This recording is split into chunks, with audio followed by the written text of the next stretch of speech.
नमस्कार, इंडिया का सवाल में आपका स्वागत है। मैं हूं आपके साथ गीतू चौहान। लोकसभा चुनाव अब अपने फाइनल दौर में पहुंच चुका है। 1 जून यानी कल 7वें चरण के मतदान के साथ ही लोकसभा चुनाव 2024 का सियासी संग्राम थम जाएगा। फिर इंतजार नतीजों का होगा। इन 7 चरणों में हर दल ने अपना पूरा दम दिखाया है, लोगों को लुभाया, कई वादे भी किए, लेकिन जनता को कौन ठीक लगा ये तो 4 जून को ही पता चलेगा। कल जैसे ही घड़ी की सुइयों में 7 बजेंगे, मतदान का समय शुरू हो जाएगा और शाम के 6 बजे 18वीं लोकसभा का मतदान भी खत्म हो जाएगा। 19 अप्रैल से शुरू हुआ इस लोकसभा चुनाव में रैलियों का शोर गूंजा, मुद्दों का तूफान उठा, बयानों के बाण चले, सियासी उठापटक, खटाखट, फटाफट, टकाटक सब सामने आया। सबने अपनी डफली, अपना राग सुनाया। कभी बात मुस्लिम आरक्षण पर आई तो कभी महिलाओं के मंगलसूत्र पर, कभी मुद्दे मछली को लेकर उठे तो कभी मुजरा जैसे शब्दों का इस्तेमाल हुआ। हालांकि एक बात इस पूरे लोकसभा चुनाव में देखने को मिली, कोई भी एक ठोस मुद्दा पूरे चुनाव में नहीं रहा। चरण दर चरण मुद्दे बदले और चरण दर चरण ही आरोप और वादों की झड़ी लगी। बस अब चुनाव के परिणाम के लिए हर दिल बेकरार है, जिसको जानने के लिए 4 जून का इंतजार है। आज हम इसी पर चर्चा करने के लिए तैयार हैं, लेकिन उससे पहले देखिए ये खास रिपोर्ट।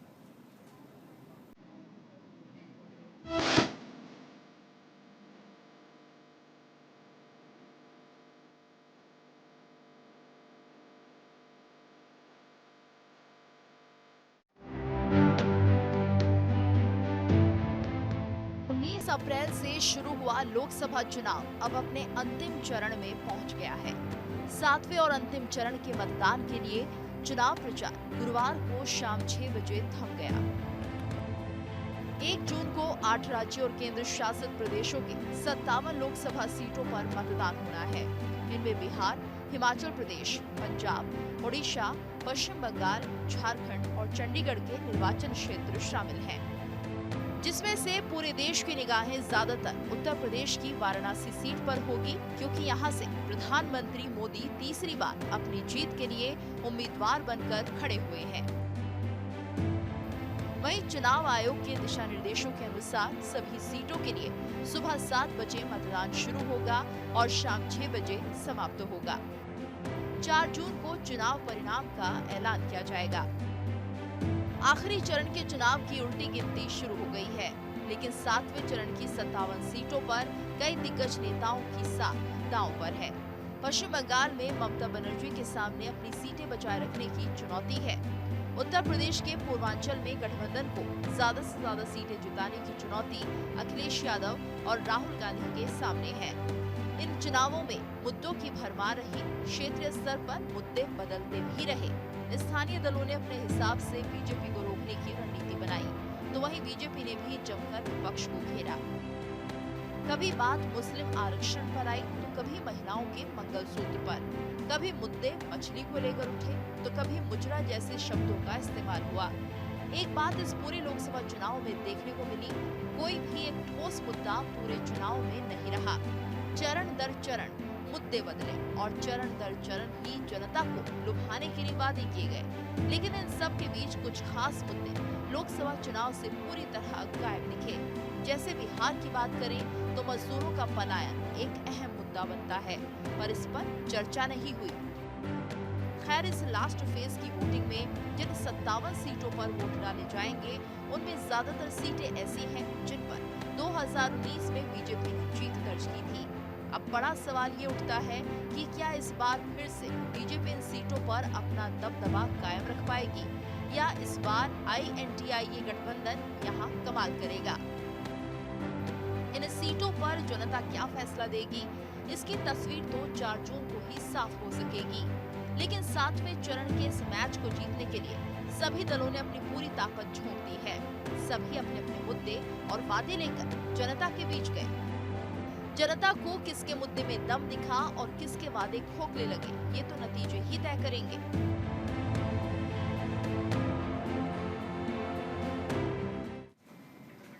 और इस वक्त हमारे साथ खास मेहमान भी जुड़ चुके हैं। प्रोफेसर भुवन भास्कर जोशी, प्रवक्ता हैं सपा के, के मिश्रा जी राजनीतिक विश्लेषक, विजय शर्मा जी बीजेपी प्रवक्ता, यश श्रीवास्तव जी कांग्रेस प्रवक्ता, के शर्मा जी राजनीतिक विश्लेषक हमारे साथ जुड़े हुए हैं। आप सभी का बहुत बहुत स्वागत है न्यूज इंडिया पर। तो आज जिस तरह से हम चर्चा कर रहे हैं कि आखिरी चरण बचा है, लेकिन इस बार चुनावी मुद्दे कहीं गायब रहे, आखिर वजह क्या रही और इसका कितना असर जनता पर होगा, ये जानने की कोशिश करेंगे आज हम इस डिबेट के जरिए।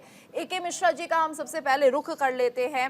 के मिश्रा जी, आपसे हम समझना चाहेंगे, इस बार हमने देखा जुमलेबाजी काफी रही, जो एम फैक्टर है वो ज्यादा निकलकर सामने आया, लेकिन इसका प्रभाव जनता पर किस तरह से रहा, क्योंकि जो मेन मुद्दों की बात थी वो कहीं ना कहीं नदारद रही। नहीं, देखिए, ऐसा ये बोलना कि मेन मुद्दे नदारद रहे, मुद्दे दो तरीके के होते हैं, एक डॉर्मेट होता है और एक होता है डोमिनेंट।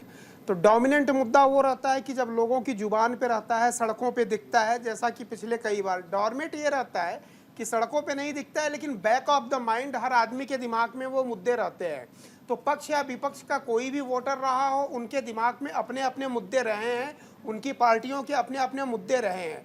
ठीक है, इतनी तेजी से बहुत ज़्यादा जो है जोर ज़बरदस्ती के साथ वो उछल करके नहीं आया। तो इसका परिणाम ये हो सकता है, इसका मतलब मैं ये निकालता हूँ कि हार और जीत तो होनी ही होनी है।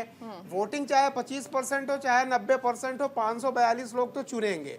जो गैप है, हार या जीत का जो मार्जिन होता है, जो विक्ट्री का मार्जिन होता है या नंबर ऑफ सीट्स होता है, वो कम या ज़्यादा हो सकता है, लेकिन हार और जीत होनी ही होनी है। मुद्दे जो पहले थे वो भी बैक ऑफ द माइंड अगर देखें, उनका स्पेस अपना बना हुआ है। विपक्ष के जो मुद्दे 5 साल पहले थे, इस बार भी विपक्ष ने वही मुद्दे उठाए हैं, यानी भाजपा के खिलाफ। भाजपा की जो लाइन रही है शुरू से ही, 10 सालों से 15 सालों से भाजपा के जो मुद्दे रहे हैं वो मुद्दे वही रहे हैं, लेकिन जनता के ऊपर असर क्यों नहीं दिखा, जो आपका सवाल है, उसके पीछे कारण है कि जब मुद्दे या स्लोगन कोई नए नहीं है, वही 10 साल से दोनों तरफ से मुद्दे चल रहे हैं, तो जनता ने अपने दिमाग में बैठाया हुआ है क्या मुद्दे हैं। कुछ नयापन ये जरूर बोला जा सकता है कि नया एक्साइटिंग नहीं है जो कि करंट को जो है प्रवाहित कर सके। जी ठीक है, हमारे साथ के शर्मा जी भी मौजूद हैं। के शर्मा जी, आप क्या कहेंगे, क्या वाकई ऐसा है कि मुद्दे जरूर छाए रहे और लोगों को ये पता है, जिस तरह से बताया भी के मिश्रा जी ने, कि लोग जानते हैं कितना काम हुआ है, वो काम दिख रहा है, इसलिए ये हो सकता है कि जुबानी तौर पर ना कहे गए हों, लेकिन समझ सबको आ रहा है क्या काम हुआ है।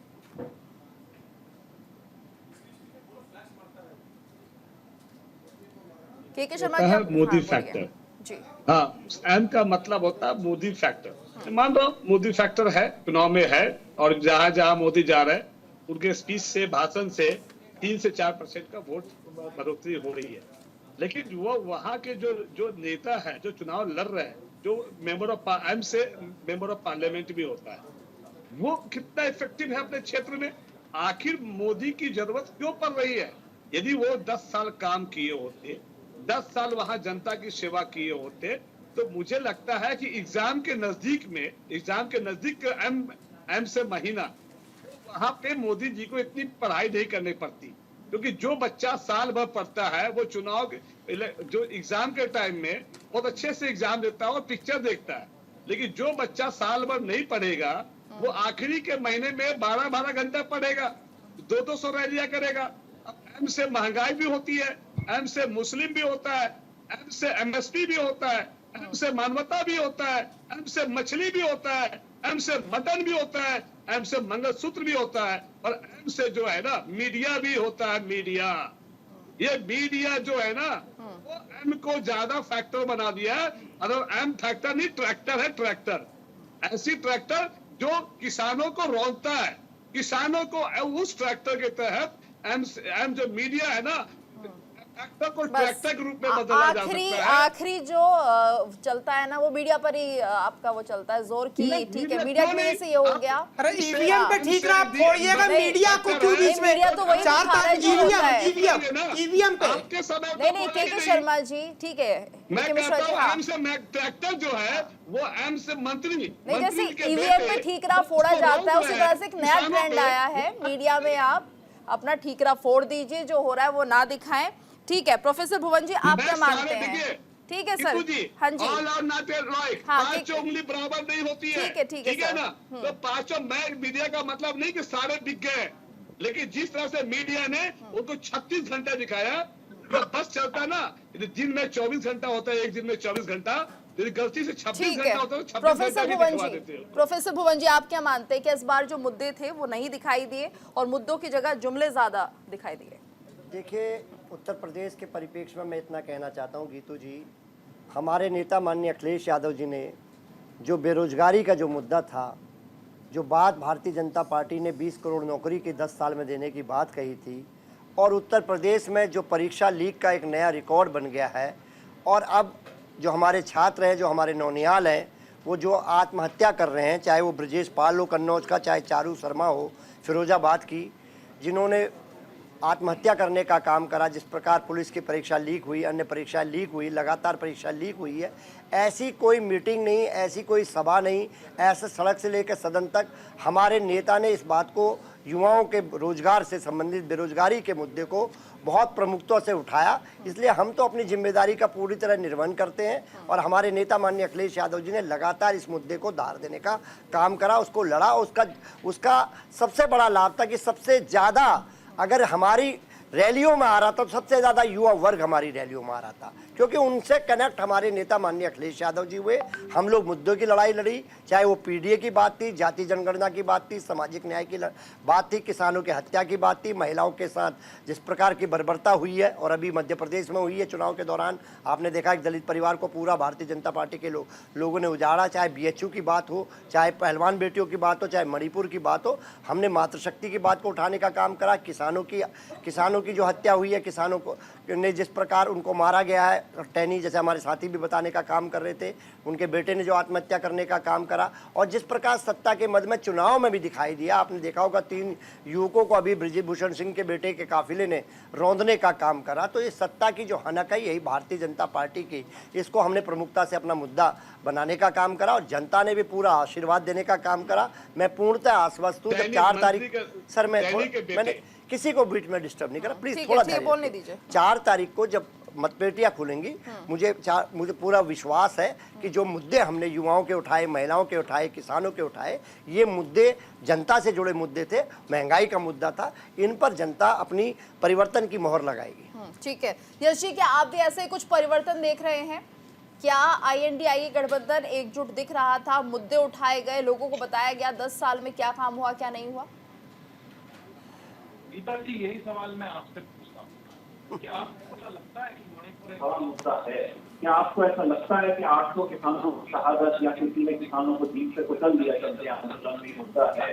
क्या आपको ऐसा लगता है कि मध्य प्रदेश में जहाँ दिन भर भाजपा चलता रहता है, वहाँ एक दलित लड़की का पूरा परिवार ना सिर्फ मार दिया जाता है, बल्कि उस लड़की को जो खुद सुरक्षित है उसकी माँ को निर्वस्त्र किया जाता है किराए से, और अंततः वो पूरा परिवार स्थिति में मृत है। आज क्या आपको नहीं लगता इन मुद्दों में कोई काम है? आपकी रिपोर्ट में आप ही कह रहे हैं, मुझे पूरा विश्वास है ईमानदार पत्रकार है, लेकिन आप अपनी रिपोर्ट में अभी कह रहे हैं कि इस बार कोई मुद्दा नहीं दिखा। कैसे मुद्दा नहीं दिखा? एक प्रधानमंत्री जिसके बाद घूमने चढ़ने की हाथ मिला है, हेलीकॉप्टर से उतर के खाली मैदान में हाथ मिला सकते हैं, उनके पास इतना समय नहीं है कि मणिपुर जाकर उनका बनाया हुआ कोई मिनिस्टर उनको धमकी दे रहा है के माध्यम से, तो मेरा ये मणिपुर और चलेगा। ये मुद्दा नहीं लगता है किसी को यहाँ पर, भाजपा को या किसी को। तो मुद्दे हैं भारत जो भारत जिसमें कि पूरा इंडिया का गठबंधन शामिल हुआ, उसमें हम लाखों लोगों से मिलेंगे, करोड़ों कहना किसी को ज्यादा लगता हो तो लाखों तो मिले ही। और हमने सबकी बात की, अगली भी योजना जिसके लिए युवक महीनों सालों तैयारी करता है, बेरोजगारी की बड़ी योजना और लोगों को सेना की भर्ती कितने गर्व और कितने सम्मान की बात होती है, उसमें मरने वाले वाले को कुछ नहीं करना। ठीक है यश जी, आपकी आवाज स्पष्ट नहीं आ रही है, एक बार फिर से आप कनेक्ट करने की कोशिश कीजिए। आपकी आवाज़ हम तक साफ और स्पष्ट नहीं आ रही है। कुछ हद तक हम समझ पाए हैं, बहुत सारे ऐसे मुद्दे रहे हैं, खास तौर से आपने मणिपुर का भी जिक्र किया है। विजय जी, क्या मानते हैं कि इस बार जो मुद्दे होने चाहिए थे उन पर बात नहीं की गई, और यहाँ पर विपक्ष भी देखिए किस तरह से हमलावर है, मटन, मछली, मंगलसूत्र, क्या यहाँ तक कि जो मुद्दे हैं वो सीमित रह गए हैं? देखिए गीतू जी, मैं बताना चाहता हूँ, इनकी बात का जवाब देना चाहता हूँ। देखिए 2-3 प्रवक्ता आपने बैठा रखे हैं, सबका मुझे जवाब देना पड़ेगा। जहां तक बात है, ये कहते हैं मछली और मटन की, किसने शुरू की थी? किसने भावनाओं को भड़काया था? आप नवरात्रों में मछली दिखाते हो, तो चुनाव में आप बातें मुद्दों की करें, क्योंकि इन्हें पता है कि अगर मुद्दों की बात करेंगे तो इन्हें मुंह की खानी पड़ेगी। चाहे बेरोजगारी हो, महंगाई हमने किस तरह से काबू रखी, आप पूरे विश्व के किसी देश में जाके देख लीजिए किस तरह की महंगाई है, किस तरह से यूक्रेन रशिया युद्ध है, मिडिल ईस्ट में आग लगी हुई है, उसके बावजूद हमने महंगाई को काबू में रखा। इनके टाइम कांग्रेस का, मनमोहन सिंह का टाइम देख लीजिए, 10 साल में 13 पॉइंट समथिंग तक महंगाई गई थी। हमारे समय में आज भी 5 पॉइंट समथिंग है, हमने कभी डबल डिजिट में महंगाई को नहीं जाने दिया। बेरोजगारी की बात करते हैं, 26 लाख करोड़ के निवेश के साथ हमने 40 करोड़ हमने ऋण बांटकर, जो अपने युवा थे, बेरोजगार थे, उनको बांटकर हमने अवसर उनको दिए हैं कि किस तरह से बेरोजगारी है। अब हमारे ये जो बात कर रहे थे अपना भास्कर जोशी जी, मैं इनका सम्मान करता हूँ, इन्होंने नौकरी की बात की। नौकरी की बात हमने कभी नहीं की, हमने रोजगार की बात की थी और रोजगार देने का हमने काम किया है। मनमोहन सरकार में सरकारी नौकरी 6 लाख दी थी इन्होंने, हमने 18 लाख दी है। तो किस तरह से हम किसानों को 11 करोड़ किसानों को 6 लाख रुपए साल, 6,000 रुपए साल का दे रहे हैं। किस तरह से हमने आज जो पूरे विश्व में 3,000 रुपए का बैग है खाद का, हम 300 रुपए में मुहैया करा रहे हैं। हमने 11 लाख करोड़ का सब्सिडी दिया उसके अंदर। किस तरह से हम महिलाओं को शौचालय देने का काम कर रहे हैं, किस तरह से 5 लाख रुपए तक का हम फ्री में इलाज कर रहे हैं, किस तरह से हमने एम्स बनाए, IIT बनाए हमने, किस तरह से 4.25 लाख किलोमीटर सड़कें बनाई है हमने। तो किस तरह से हमने 34 लाख करोड़ की DBT सीधे लाभार्थियों को दी है। इनके राजीव गांधी कहते थे 15 पैसा वहां तक पहुंचता है और 85 पैसे ये खा जाते थे। तो आप देखिए मुद्दे की बात हमने की है, ये क्या करते हैं मुस्लिम तुष्टीकरण की। आप कांग्रेस का मैनिफेस्टो पढ़िए, वो मुस्लिम तुष्टीकरण से भरा हुआ है। इनका अल्पसंख्यक का मतलब मुस्लिम तुष्टीकरण है। इनके प्रधानमंत्री बोलते हैं मनमोहन सिंह के देश के संसाधनों में पहला हक किसका है, विशेषकर मुसलमानों का। इनके राहुल गांधी जी बोलते हैं गरीबी जो है वो दिमाग की उपज है। इनके जो मनमोहन सिंह जो प्रधानमंत्री वो संसद में बोलते थे कि पेड़ से नहीं उगते हैं पैसे। AK एंटनी बोलते थे पैसा नहीं हमारे पास हथियार खरीदने के लिए। आज हमने सेना मजबूत की है, हमने पूर्वोत्तर के राज्यों में नेटवर्क बनाया है, सड़कों का, टनल का, किस तरह से हमने सेना को सुसज्जित किया हथियारों के साथ। तो आप देखिए, चाहे गरीब हो, युवा हो, आदिवासी हो, नारी हो, हर किसी का हमने प्रजा में भेद नहीं किया। हमारे यहाँ तो सिर्फ एक ही है गरीब। इनके यहाँ धर्म के आधार पे किस तरह से कहते हैं ये न्याय व्यवस्था को चौपट करना चाहते हैं। इनके मैनिफेस्टो का देखिए आप, पेज नंबर 24 के पॉइंट नंबर 5 पर ये कहते हैं हम हाई कोर्ट और सुप्रीम कोर्ट में अल्पसंख्यकों को लगाएंगे जज। तो आपको पता है कॉलेजियम व्यवस्था तो ये कैसे लगा देंगे, ये उसके ऊपर कमेटी बनाने की बात करते हैं। तो इसका मतलब ये न्याय व्यवस्था पे भी प्रभावित करना चाहते हैं, उसको काबू में करना चाहते हैं। तो ये इनका जो चाल चरित्र और चेहरा है वो देश के सामने आ गया है। तो हम अपने ट्रैक रिकॉर्ड के आधार पर वोट मांगने निकले, हमें जनता जनार्दन का आशीर्वाद मिल रहा है। और आप देखना तो ये अपने युवराज जो है ये टिकट कटाएंगे, इटली जाएंगे, थाईलैंड जाएंगे, छुट्टी मनाएंगे, पार्ट टाइम राजनीति करते हैं। इन्होंने न्याय यात्रा की बात की, 1 मिनट, न्याय यात्रा की बात की। अरे आप देखो तो सही, न्याय यात्रा के बाद में हम राजस्थान जीते, MP जीते, छत्तीसगढ़ जीते, तो आपने उसका परिणाम देख लिया। तो जनता का आशीर्वाद, जनता सारी नियत देखती है, इनकी नियत नहीं है। इनकी दादी, इनके परदादा, नाना, मम्मी, पिताजी, चाचा जी सारे गरीबी हटाने चले थे, आज तक गरीबी नहीं हटी। और आपको मैं एक आंकड़ा देता हूँ, अगर स्किल्ड जो की बात की जाए तो वर्ल्ड के टॉप 10 में हम आते हैं जहाँ स्किल्ड की कमी है, जो पेशेवर है उनकी कमी हो गई है इंडिया के अंदर। हाँ, अनस्किल्ड की बात है, उसके लिए हम कार्य कर रहे हैं, प्रयासरत है, उसको भी हम जल्दी काबू में कर लेंगे। तो ऐसा नहीं है, अंतिम चीज कुछ नहीं होती। जी ठीक है, हमारे साथ एक गेस्ट और जुड़े हैं, TMC प्रवक्ता है संजय चक्रवर्ती हमारे साथ जुड़े हैं। संजय जी, आपका बहुत बहुत स्वागत है न्यूज इंडिया पर। आपसे मेरा सवाल ये है कि यहाँ पर जो INDI गठबंधन है इसका हिस्सा ममता बनर्जी भी हैं, लेकिन समझ नहीं आ रहा, जब मीटिंग होती है INDI ब्लॉक की तो वो उससे किनारा कर लेती हैं। वहीं पहले फेज की वोटिंग में साफ कह देती हैं कि अगर कोई वोट कर रहा है तो ये ध्यान रख के करे कि हम कांग्रेस के साथ नहीं है। आप लोगों का स्टैंड क्या है आखिर? देखिए, ममता जी स्टैंड तो पहले भी क्लियर कर चुके हैं। थोड़ा मेरी आवाज में बहुत तेज गूंज रही है जी, आवाज को ठीक करा दीजिए थोड़ा।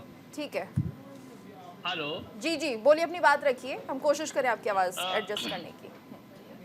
ममता जी स्टैंड अपना सबसे पहले क्लियर कर रखा है। इंडिया गठबंधन आने से पहले ही हम लोगों ने सबसे पहले जब कर्नाटक का चुनाव हुआ था तो ममता दीदी ने कांग्रेस को सबसे बधाई भी दिया था और कहा भी था कि आप देश भर में जो है लगभग 200 से ज्यादा सीटों पे आप मजबूत है, आप वहाँ लड़िए, हम आपके साथ हैं, हम आपको 40 सीटों का जो है गिफ्ट करेंगे।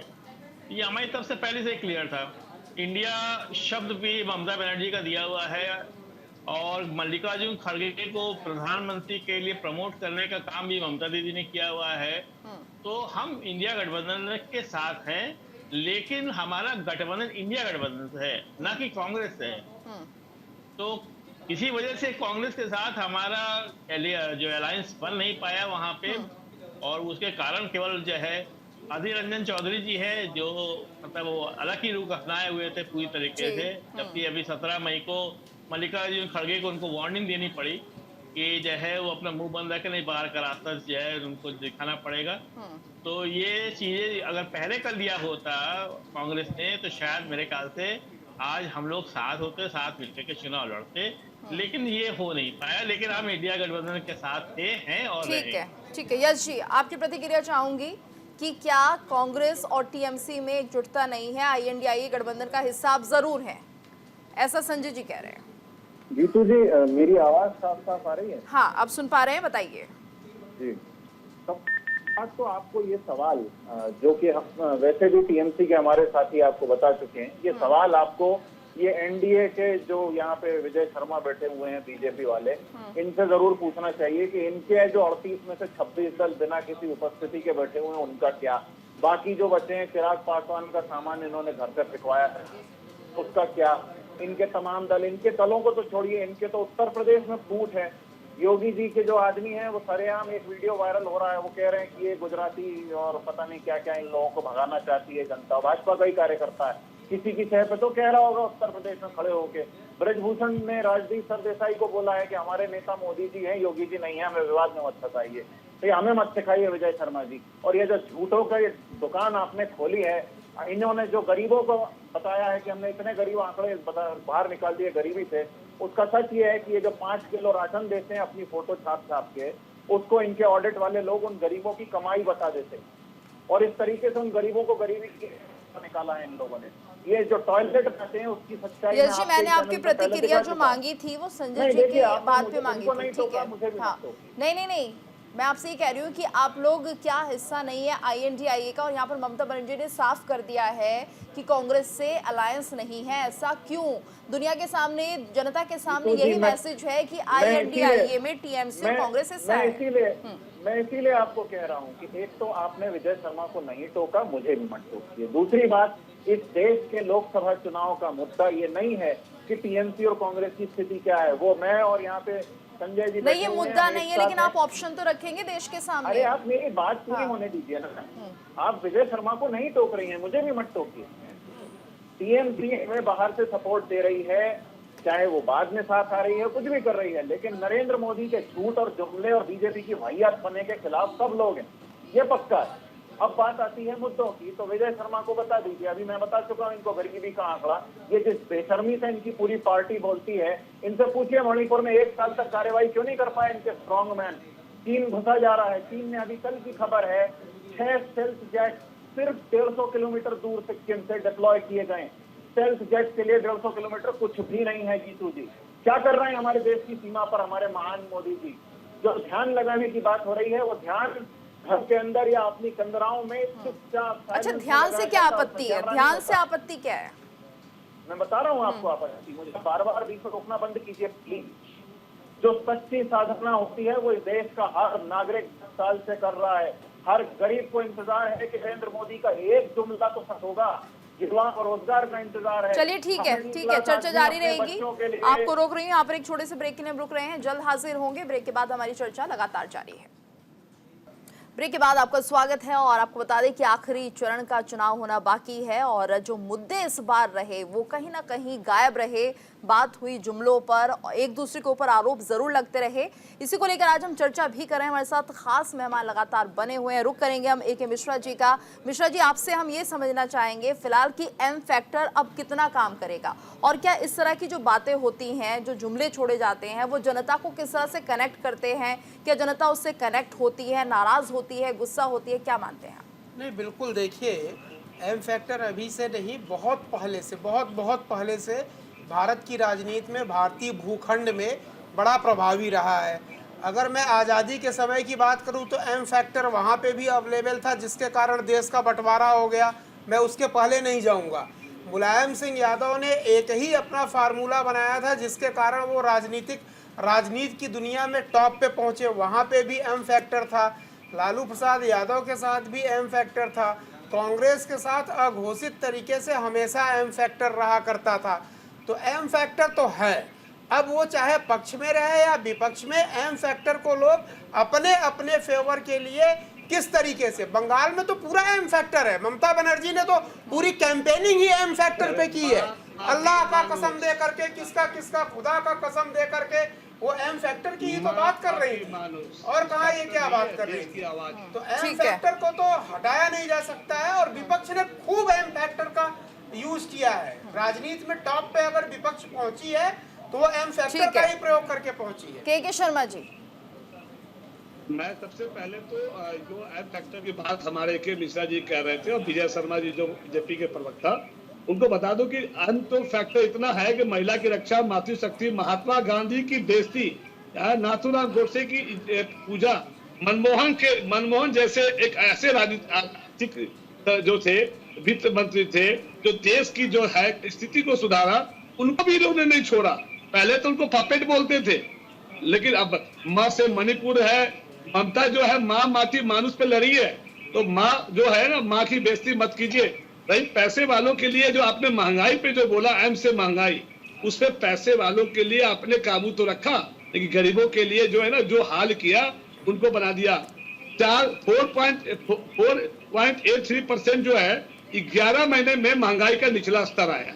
आपको भी पता है जब चुनाव नजदीक आते हैं तो डीजल महंगे सस्ते हो जाते हैं, गैस सस्ते हो जाते हैं और सारे महंगाई दर। लेकिन खाद जो है, खाद की जो सामान है, खाने पीने के सामान है, वो बढ़कर 4.8% से बढ़ के हो गया, ठीक है ना, 8.52। तो ये खाद की महंगाई दर जो बढ़ के जो बढ़ती है 8.52 से बढ़कर 8.78। और ग्रामीण महंगाई में आपने देखा जो गांव के लोग जो कम कमाते हैं उसकी जो बुरी हालत है, 5.45 से घटकर 5.3। सब चुनावी स्टंट है। चुनाव जीतने के लिए चुनाव के नजदीक में 10 महीना 11 महीना कम होते हैं, फिर जो बाकी का जो 4 साल 1-2 महीना जो है ये बढ़ाकर रखते हैं। उससे जो कम किए हैं, जो फ्री में बांटे हैं, हम ही जनता से वसूलते हैं और हमारे ही पैसे को फिर फ्री में रेवड़ी बांटकर ये उल्लू बनाते हैं, बेवकूफ बनाते हैं। तो एम से जो मोदी फैक्टर नहीं है, यदि हमारे नरेंद्र जी और हमें एम से मई का महीना है, एम से मोदी, ए से अमित, वाई से योगी, ये तीनों जो है ना, ये हमारे देश के ऐसे एम फैक्टर है जो कभी भी देश का भला नहीं चाहे हैं। ये देश में ठीक है। आपस की लड़ाई, हिंदू मुस्लिम में लड़ा के अपना रोटी सेके हैं सत्ता की गलियारों में। अच्छा, मुस्लिम वाली राजनीति तो आप ये देखेंगे INDA गठबंधन के सभी दल कर रहे हैं, उनके लिए आप क्या कहेंगे के शर्मा जी? हिंदू मुस्लिम सिर्फ बीजेपी नहीं कर रही, INDA गठबंधन भी कर रहा है। ये आपको भी पता है गीतू जी कि मुस्लिमों को हमारे देश से निकालना या नहीं है, वो हमारे पार्ट बन गए। जैसे आपके बॉडी में आपके जो ब्लड होता है, आपका आंख नाक कान होता है, क्या उसको काट के हटा सकता है? नहीं, के शर्मा जी मना कौन कर रहा है कि वो पार्ट नहीं है? तो फिर तो क्यों बात करते हैं इनको पाकिस्तान भेज देंगे गिरिराज सिंह की तरह? किसने कहा? क्यों आपस में झगड़ा? जब ये हमारे संविधान के पार्ट है, प्रियम्बल के हमारे पार्ट है, जिसको हटाया नहीं जा सकता, तो क्यों उनको दुनिया को बरगलाते हैं? झूठ का बाजार क्यों करा करते हैं? जवाब इन्हीं से लेंगे। विजय जी, क्या आप ये चाहते हैं इस देश के मुसलमान जो हैं वो पाकिस्तान चले जाए? देखिए, पहले तो के शर्मा जी को बोल दीजिए कि वो जो राजनीतिक विश्लेषक लिखा हुआ उसकी जगह कांग्रेस। सर, आपके प्रमाण की जरूरत नहीं है विजय शर्मा जी, आपके प्रमाण की जरूरत नहीं है। अपना सजेशन अपने पास रखिए, काम आएगा, आपको आगे बोलने में। काम की बातें कीजिए, ये फालतू एलिगेशन मत लगाइए। एक के विषय को क्यों नहीं बोले आप जो आपकी तारीफ की है? एक के विषय क्यों नहीं बोले कि बीजेपी के प्रवक्ता है? देखिए, सच्चाई सुनने में ऐसी मिर्ची लगती है। सच्चाई सुन, आपसे सच्चाई। आप राजा हरिश्चंद्र की औलाद मत बनिए। राजा हरिश्चंद्र एक ही हमारे देश में है। चलिए ठीक है, के शर्मा जी ठीक है। अरे के शर्मा जी, आपके पिताजी क्या थे? मैंने कहा क्या? अरे भैया, मैंने कहा औलाद शब्द तो बुरा नहीं होता है, उसको बुरा क्यों मान रहे हैं? राजा हरिश्चंद्र के बेटे मत बनिए, हमने ये बोला। और लाल सब तो अच्छे शब्द है, निगेटिव कहाँ है? मिर्ची क्यों लग रही है आपको? के शर्मा जी ठीक है, सभी अपनी भाषा की मर्यादा रखें प्लीज। जी सुनिए, अब ये के शर्मा जी जो कांग्रेस के जो भी छिपे हुए प्रवक्ता हैं, इनकी बात का जवाब देना चाहता हूँ। मणिपुर पे इनके कांग्रेस के कितने बोले थे संसद के अंदर, 5 मिनट भाग गए कांग्रेस ये संसद छोड़ के। हमने कितने घंटे बहस की थी, हमारे होम मिनिस्टर कितने दिन रहे थे वहाँ कैंपों में। ये किसकी देन है? दशकों से चली आई हुई है समस्या है जो कांग्रेस से कही हुई है। आप बात करते हो चीन की, अक्साई चीन कितना आपने दे रखा है नेहरू के टाइम में, और आपने क्या क्या कर दिया, वो बंजर जमीन है। अपनी भारत माता के लिए कोई ऐसे शब्दों का यूज करता है, शर्म आनी चाहिए आपको। आपके मुंह से चीन शब्द हम सुनते हुए अच्छा लगते हैं। आज देखिए आप जाके हमारे कितने टैंक, हेलीकॉप्टर, जहाज कितने वहां पे लगे हुए हैं बॉर्डर के ऊपर। आप देखिए अक्साई चीन के ऊपर कितना हमारा दबाव बना हुआ है। हम घर में घुसकर मारते हैं, हम आपकी तरह नहीं है सिर कटवाते हैं और फिर पाकिस्तान में फुटबॉल खेलते हैं। फुटबॉल तो हमारे फौजी भाइयों का, आज हम एक का बदला 10 से लेते हैं। बॉम्बे में सड़कों में किस तरह से हमारे जितने भी सिविलियन थे उनको मारा गया, और आपने एक नहीं चला। आपके प्रधानमंत्री बोलते हैं, कहते हैं हमें 2020 खेलने का शौक नहीं है। शर्म आनी चाहिए। आपने देखा होगा हाई कोर्ट में बॉम्ब ब्लास्ट, लाल किले पे बॉम्ब ब्लास्ट, सरोजनी नगर में बॉम्ब ब्लास्ट, आपका यहाँ लाजपत नगर में बॉम्ब ब्लास्ट। ना आपके जैसे लोग को स्थान से डूब के मर जाना चाहिए। चलिए ठीक है संजय जी भी हमारे साथ जुड़े हैं। महंगाई की बात कर लीजिए। ठीक है विजय सर, गैस सिलेंडर था जब विजय जी ठीक है, थोड़ी थी 300 कुछ रुपए का, और जब आपने सरकार आपकी बारी आ रही है 900 कुछ रुपए का। आप बात तुलनात्मक कीजिए ना, तथ्य आपके पास है नहीं। हाँ संजय जी आप कुछ कहना चाह रहे हैं क्या? आप उस मुद्दे पर कहना चाह रहे हैं जिसमें साफ तौर पर ये कहा जा रहा है कि मुसलमानों को भगाने के लिए राजनीति हो रही है? देखिए उसका जवाब भी मैं देता हूँ, देखिए सुनिए आप मेरी बात। देखिए ये जो है ये लोग जो एक तरीके से केवल और केवल सिर्फ एक भ्रम की राजनीति करते हैं अपने वोट बैंक को सॉलिड करने के लिए। ठीक है, लेकिन मुफ्ती मोहम्मद सईद हो चाहे महबूबा मुफ्ती हो, उनके साथ जाकर के ये समय समय बैठते हैं। जब मौका मिलता है तो नवाज शरीफ के साथ जाकर के जब बिरयानी खा के चले आते हैं।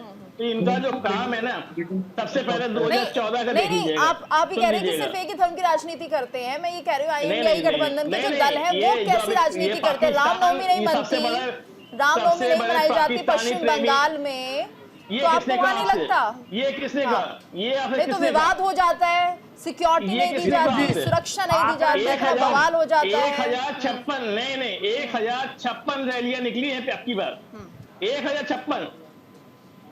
अच्छा, राम मंदिर में इनविटेशन मिला था, आप लोगों को क्यों नहीं गए? ये बताइए, राम मंदिर तो मैं अभी 11 तारीख को गया हुआ था। नहीं उस वक्त क्यों नहीं गए? तो नहीं एक सुन लीजिए, तो पहले तो ये बताइए हमारे धर्म गुरु कौन है? 4 शंकराचार्य हैं। बढ़ जाएगा, बम ब्लास्ट हो जाएगा। जरूरी तो नहीं शंकराचार्य में से कौन गया? ये इवेंट था, जैसे आज इवेंट चल रहा है इस समय मोदी जी का जो इवेंट चल रहा है इस समय, वो वहाँ चल रहा है। 10,000 पुलिसकर्मी। ठीक है, शर्मा जी बोलने नहीं दीजिए ना संजय जी को। जो 28 कैमरे लेकर के 10,000 पुलिसकर्मी के साथ जो है कोई ध्यान लगाता है? अच्छा, कन्याकुमारी की बात आप कर रहे हैं, ठीक है। ध्यान से वीडियो को देखिएगा। बात में नीचे का जो जहाँ बैठे, मतलब ये सब जानबूझ के हो रहा है, जानबूझ के हो रहा है संजय जी। अच्छा मैम, मोदी जी पिछले 10 साल में बिना कैमरे के रह नहीं सकते। अच्छा ये बताइए संजय जी, प्रभाव क्या पड़ेगा इससे?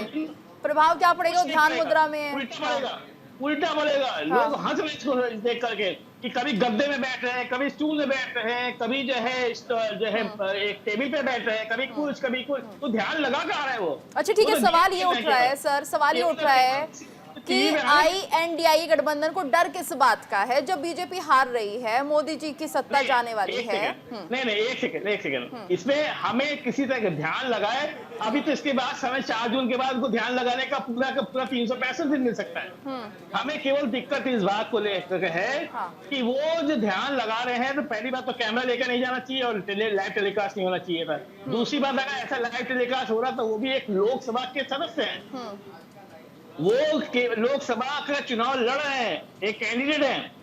अगर वो कैंडिडेट होकर के इस तरीके से अगर 24 घंटे टीवी पे आएंगे और तो दूसरे और भी सारे लोग पूजा पाठ कर रहे हैं, मंदिरों में जा रहे हैं, उनको क्यों नहीं दिखाया जा रहा है?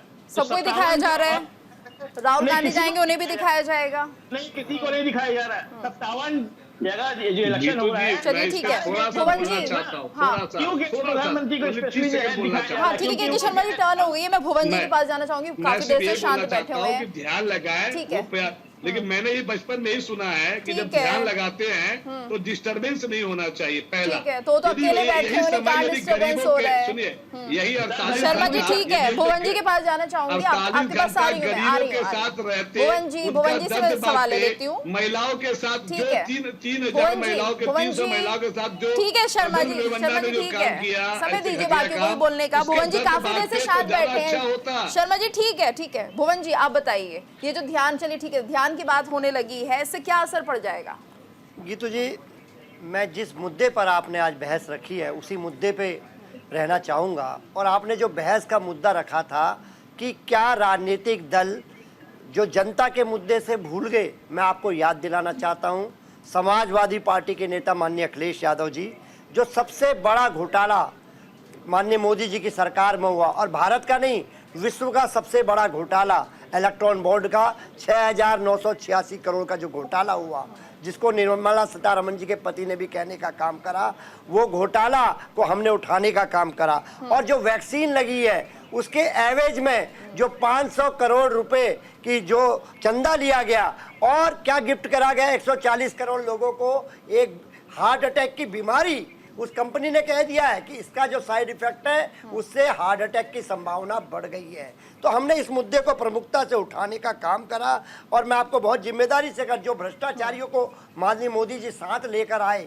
उसको हमने उठाने का काम करा। जो लंबी फेरियत है, अजीत पवार साहब, शुभेंदु अधिकारी, नारायण राणे, बहुत सारी लंबी लिस्ट है, उनका मुद्दे को उठाने का काम करा। और आपने बात करी थी एम की, हम समाजवादियों के लिए एम का मतलब जो सबसे बड़ा मुद्दा है वो था महंगाई, जिसको हमने उठाने का काम करा।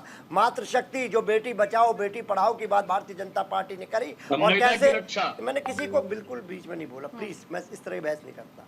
मैं आपको बताना चाहता हूं जिस प्रकार असमत लूटी गई है अभी मध्य प्रदेश में, आप देखिए एक दलित बेटी को पूरा खत्म कर दिया, उनके परिवार को, पहले भी ऐसे घटना घटी है, इनके विधायक सैगर ने पूरा परिवार को खत्म कर दिया। तो ये भारतीय जनता पार्टी का जो झूठा बेटी बचाओ बेटी पढ़ाओ, इसको उठाने का काम हम लोगों ने करा है। और निश्चित तौर पे हम कहना चाहते हैं, और आपने लास्ट में मेरे से कहा था कि क्या फर्क पड़ता है ध्यान से, क्योंकि आप एंकर है, आपकी जिम्मेदारी बनती है मेरा कि आपके प्रश्न का उत्तर दूं। मैं बताना चाहता हूं मोदी जी ध्यान करें, कोई ध्यान किसी का व्यक्तिगत विषय होता है, लेकिन कैमरों से नहीं। और आचार संहिता चल रही है, आचार संहिता में आप क्या दिखाना चाहते हैं? चुनाव आयोग जाएंगे आप? देखिए बिल्कुल, जो विपक्ष का कर्तव्य हम निभा रहे हैं, जहां पर भी जो कुछ घटना घटती है उसका जो लोकतांत्रिक तरीका है, जो हमारा संविधान के तहत हमारे विपक्ष का अधिकार है, उसका हम लोग प्रयोग करेंगे। लेकिन कैमरों के साथ और आचार संहिता के दिन, आचार संहिता लगी, कल चुनाव होने जा रहा है, तो निश्चित तौर पर प्रधानमंत्री पद की जो गरिमा है वो आप वचनों से तो घेर ही रहे हैं, लेकिन जो अपनी संविधानिक जिम्मेदारी है नहीं रहे हैं।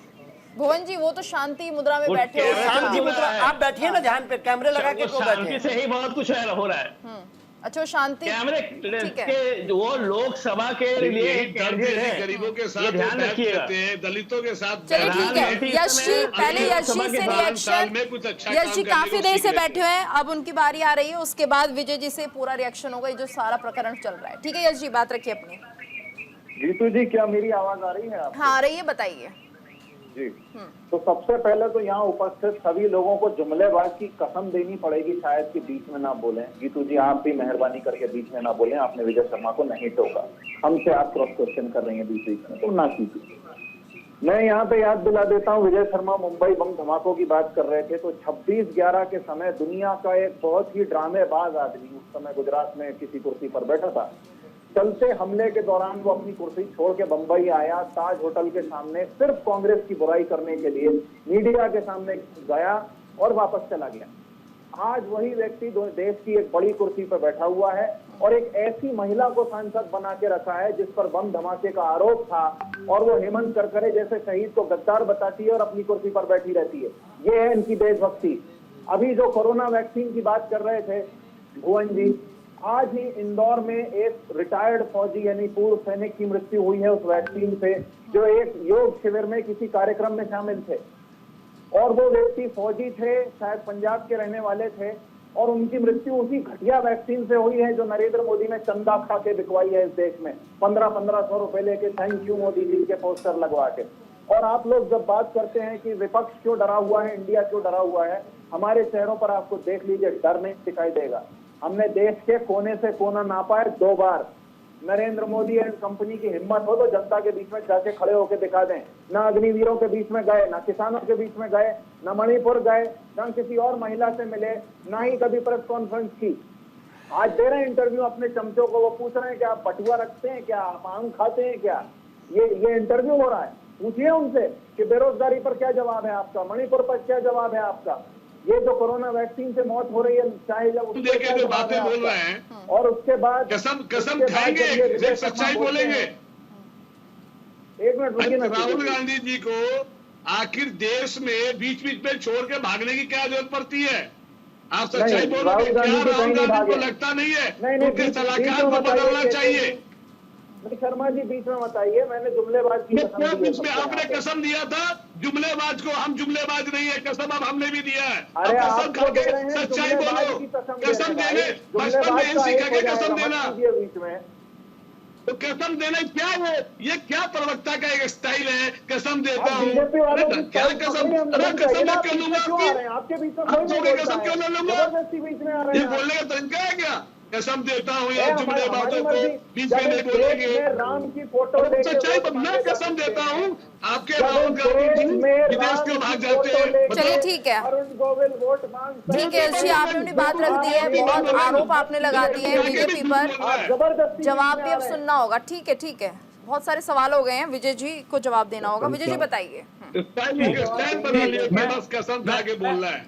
ठीक है, बीच में नहीं बोलिए विजय जी, बोलिए। नहीं, मैं आपकी भी स्टाइल का आलोचना कर सकता हूँ। के शर्मा जी सुनिए, आपका सर्टिफिकेट की जरूरत है ना, यह श्रीवास्तव का सर्टिफिकेट की जरूरत है। मैं किसी का ठीक है, यदि पाबंदी को बनाना है तो बना देना। के शर्मा जी, यश जी, ठीक है सर, हो गया सर। ऐसे समझ में नहीं आएगा कौन क्या कह रहा है, एक एक करके अपनी बात रखिए। विजय जी जवाब दीजिए। मत कसम खा के लोग यहाँ झूठ बोलते हैं। देखिए भास्कर जोशी जी का मैं बहुत सम्मान करता हूँ, ये गलत पार्टी में प्रवक्ता अच्छे हैं, लेकिन ये गलत पार्टी को डिफेंड कर रहे हैं। अरे सर, आप अपनी पार्टी को देख लीजिए। मेरी पार्टी ठीक है, तभी तो सही विषय दे रहा हूँ, जनता के मुद्दे दे रहा हूँ। आप लोग तो जुमलेबाजी करते रहे सर। सुनिए, देखिए इन्होंने बोला, आप देखिए ये वही मुलायम सिंह जी की पार्टी है जो कहती थी लोगों से गलती हो जाती है, बलात्कारियों को कहते हैं, आतंकवादियों से केस वापस लेते हैं। सर, कंधार तो आप छोड़ के आए थे आतंकवादियों को। शर्मा जी, बड़ी विनम्रता से कहता हूँ, आतंकवादियों का कंधार तो आप छोड़ के आए थे रेड कारपेट में। आप ही की सरकार में गए थे ना कंधार आतंकवादी, आप ही छोड़ के आए थे रेड कारपेट में। कम से कम ऐसे विषय तो मत कहिए जो आप जिसमें आप ही सेल्फ गोल कर रहे हैं। आप सुनो, देखो आप भ्रष्टाचार की तो बात आप कहिए मत। बंगारू लक्ष्मण ऑन कैमरा रिश्वत लेते, वो आप ही के तो राष्ट्रीय अध्यक्ष थे। वो आप ही के राष्ट्रीय अध्यक्ष थे बंगारू लक्ष्मण। देश को भ्रष्टाचार की नई परिभाषा गढ़ गए। आप बताइए कि बंगारू लक्ष्मण देश को नई भ्रष्टाचार की परिभाषा बता गए, नहीं बताए? वो किसके राष्ट्रीय अध्यक्ष थे? वो हमारे राष्ट्रीय अध्यक्ष तो नहीं थे, वो आपके राष्ट्रीय अध्यक्ष थे।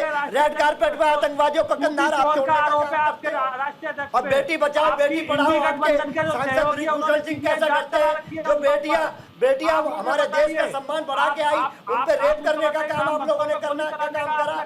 आप देखिए, आपने हाथरस में क्या करा, आपने कानपुर में बेटियों के साथ क्या करा, आपने उन्नाव में क्या करने का काम करा, और अभी मध्य प्रदेश में आपने क्या काम करा।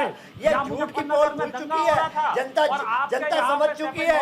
ये 10 साल में आपने देश को जुमलों के अलावा क्या दिया? आपने खुद ही कहा था कि हमारे यानी वादे आपके जुमले हो गए, और जुमले अब गारंटी हो गए। अब ये नई गारंटी पर देश विश्वास कर नहीं करा। आदरणीय मोदी जी का 10 साल की जो गारंटी थी वो फेल हो चुकी है। अब ये समय आ गया है कि ध्यान में और वनवास निकल जाए। निश्चित तौर पे देश की जनता ने तय कर दिया कि उनका राजनीतिक वनवास की तारीख 4 तारीख तय कर दी है। और जिम्मेदारी से आपसे कहना चाहता हूँ, क्योंकि देश को लगातार झूठ बोलने का काम आदरणीय प्रधानमंत्री ने करा है। देश की गरिमा मुद्रा जैसे शब्दों का प्रयोग करके देश के मटन, मुसलमान, पाकिस्तान, ये शब्द देश के प्रधानमंत्री लगातार कर रहे हैं। देश के प्रधानमंत्री का काम होता है देश की गरिमा को बनाने का। इस देश के संविधान को पढ़ के वो बोलते हिंदू मुस्लिम की जो भाईचारे की बात थी, संविधान में जो बात है उस बात को वो कहते हैं। हम भी कहते हैं कि देश में विश्व में प्रधानमंत्री जी ने देश का नाम रोशन करा, लेकिन मैं कहना चाहता हूँ देश प्रधानमंत्री जी को याद करेगा जिन्होंने अपने संवैधानिक पद की मर्यादा गिराने का काम करा। 100 करोड़ की गर्लफ्रेंड प्रधानमंत्री कहते हैं कि किस प्रकार वो कहते हैं कि कांग्रेस की विधवा कहने का काम कहते हैं, वो जर्सी गाय कहने का काम करते हैं। आदरणीय प्रधानमंत्री जी, आपको देश माफ करने वाला नहीं है, क्योंकि जिस प्रकार की गरिमा आपने गिराने का काम करा, इस देश को बड़ी बड़ी बातें आप करते हैं। 20 करोड़ नौकरी की बात करते थे, काले धन की बात आप करते थे, 15 लाख अकाउंट की बात आप करते थे। अरे आप छोड़िए, ये दो लोगों की सरकार और दो लोग सरकार को चलाते हैं और माननीय प्रधानमंत्री और इनके एक साथी दो लोगों के लिए। ठीक है सर, ठीक है, ठीक है, यही तो सरकार को देखने का काम करा 10 साल में लोगों ने। एक एक करके कुछ समझ में नहीं आया विजय जी ने क्या कह दिया है। मैं बताना चाहता हूँ, देखो इन्होंने कहा, इन्होंने खुद माना है। अब ये कांग्रेस के बोलते हैं कि इन्होंने कहा है कि हम 25 करोड़ अरे उठाया हमने। तो ये तो कह रहे हैं बेरोजगारी है, महंगाई है, इन मुद्दों पर बीजेपी बात नहीं करती है। पीएम मोदी जा रहे हैं, ध्यान कर रहे हैं, और वो सब जो फोटोऑप्स हो रहे हैं, प्रचार हो रहा है, वो 15 लाख अकाउंट बनाने थे। बनाई है जिस वैक्सीन ये सत्ता आपने झूठ बोल के तो ली थी देश से। ठीक है भुवन जी जवाब दे दीजिए। देखिए साइड इफेक्ट कोई दवाई ऐसी दुनिया में नहीं है जिसका ना हो, कॉज होता है, लेकिन उसको गलत तरीके से समझती है। हमने 100 देशों में सप्लाई किया, वो हमने सारे देशों को 33 करोड़ वैक्सीन की देखिए इस वैक्सीन को लेकर भ्रम नहीं फैलाना चाहिए, वैक्सीन को लेकर भ्म ना फैलाएं, क्योंकि इस पर पूरी रिसर्च आ चुकी है, वैक्सीन को लेकर। ठीक है उससे लिए कि नहीं भुवन जी वैक्सीन को लेकर भ्रम नहीं फैलाएगा कोई भी। सर सुन लीजिए भुवन जी वैक्सीन को लेकर भ्रम नहीं फैलाया जाएगा। 500 करोड़ वैक्सीन को लेकर WHO की रिपोर्ट ने साफ कर दिया है, 500 करोड़ का साफ कर दिया है। सपा के प्रवक्ता सही तो बोल रहे हैं। चंदा धंधा की नीति कौन लेके आए? आदरणीय मोदी जी लाए। पहले डंडा मारते, डंडे के बाद चंदा लेते। भुवन जी आप जवाब नहीं सुनना चाह रहे हैं सर, जवाब सुन लीजिए विजय जी क्या कह रहे हैं। लेकिन मैं यहाँ पर एक अपील करनी चाहूंगी कि वैक्सीन को लेकर भ्रम ना फैला जाए। WHO की तरफ से क्लियर हो गया है कि इसकी वजह से हार्ट अटैक नहीं हो रहे हैं। क्या वैक्सीन कंपनी बहुत मिनिमम असर है उसका, इसमें हार्ट अटैक के खतरे बढ़ गए। आप बताइए, बहुत मिनिमम असर है। WHO की रिपोर्ट है सर, WHO की रिपोर्ट है सर, WHO की रिपोर्ट देखिए सर, आप WHO की रिपोर्ट देखिए सर। लाखों लोग ही मर रहे हैं, बट मर रहे हैं ना, उनकी लाख लोगों की जो जान की कीमत तो है और ना। उस वक्त जो लोगों की जान बचाई गई थी, उस वक्त वैक्सीनेशन ना होती है। WHO की रिपोर्ट गलत नहीं हो सकती है सर, WHO की रिपोर्ट गलत नहीं है। ठीक है वैक्सीन को इसमें ना की जाती है वो भी जानता है, रिपोर्ट मैनिपुलेट भी होता है। जिसकी सत्ता उसकी चाबी घुमाई जाती है। करोड़ों मौतें हो जाती, वैक्सीनेशन हर किसी ने लगाई है। आंकड़ा क्या है, आंकड़ा क्या है? ठीक है सर, मुद्दा ये नहीं है, मुद्दा ये बिल्कुल भी नहीं है। ठीक है ठीक है पे भी तो चंदा किसने लिया? आपने लिया 500 करोड़ रुपए वैक्सीन। एक मिश्रा जी लास्ट कमेंट मैं आपसे चाहूंगी, फिलहाल आप इस पूरे सिनेरियो को लेकर क्या कहेंगे? मुझे एक लास्ट कमेंट का मौका मिले। सर बहुत टाइम ले रहे हैं शर्मा जी, बोलिए 30 सेकंड है, जल्दी बोलिए। बोल रहा हूँ, अदरवाइज टाइम कहाँ मिल रहा है? शर्मा जी 30 सेकंड है आपके पास, जल्दी बोलिए सर। इससे ज्यादा तो भाई जोशी साहब बोलिए मिला है। ठीक है बोलिए शर्मा जी, जल्दी बोलिए, 30 सेकंड का समय। मैं यही बोलना चाहता हूँ कि जो भुवन भास्कर जोशी जी जो जिस आवाज से बोले, खुद सोचिए कि क्या उन्होंने क्या गलत सवाल उठाया। विजय शर्मा जी जवाब नहीं दे पा रहे हैं तो बोलते हैं कि लोग हमारे को चुन के लाए। अरे कहा, मतलब आप चुनाव जीत जाते हैं, इसका मतलब कि आपके ऊपर जो 376 का मुकदमा खत्म हो जाएगा। यदि चुनाव जीत गया तो क्या सारे एलिगेशन खत्म हो जाएंगे? एक मिश्रा जी ठीक है सर, कितना प्रभाव पड़ेगा? बस 30 सेकंड में। नहीं बिल्कुल देखिए मैं आपको बताऊं, ये जो मुद्दे हैं भारतीय राजनीति की जो गतिशीलता है ना, ये मुद्दा उसमें फ्यूएल की तरह काम करता है और बिल्कुल फर्क पड़ेगा। मैं आपको ये बोलता हूं कि 2014 से एटलीस्ट मुद्दे तो बदले हैं। आप ये देखिए पहले जिन चीजों पे होता था उसके बाद एकाएक सारी चीजें पलट गई, लोगों की प्रेफरेंस, लोगों की सोच बदल गई है। ठीक है, अब आखिरी चरण का मतदान होना है, 4 जून को सब साफ हो जाएगा, जनता ने किन मुद्दों पर वोट किया, किन जुमलों पर वोट किया। सभी को यहाँ पर धन्यवाद देना चाहेंगे, बहुत बहुत शुक्रिया आप सभी का हमारे साथ इस चर्चा का हिस्सा बनने के लिए। और इसी के साथ हमारी इस खास पेशकश में इतना ही। रुकेंगे एक ब्रेक के लिए, ब्रेक के बाद खबरों का सिलसिला लगातार जारी है।